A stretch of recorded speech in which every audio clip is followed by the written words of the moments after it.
maganda yung ginagawa natin kasi yung information itself changes people's mindset. Tama. Kasi may ginawa rin na experiment si Dr. Ali Cram about stress is enhancing mindset.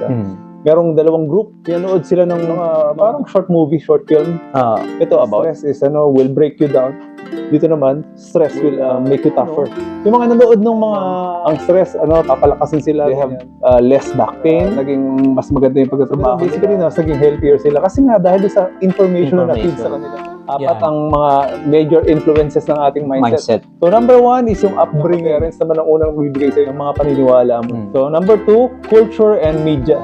So, mga movies na pinapanood mo, mga podcast, Culture, kasama na rin yung religion. Saka yung social media nowadays. Number 3, influential others. Yun yung mga doktor, mga profesor, mga idolo mo. Diba? Tama, mga politician. Number 4 is yung conscious choice mo. Siyempre, may sarili ka pa rin choice.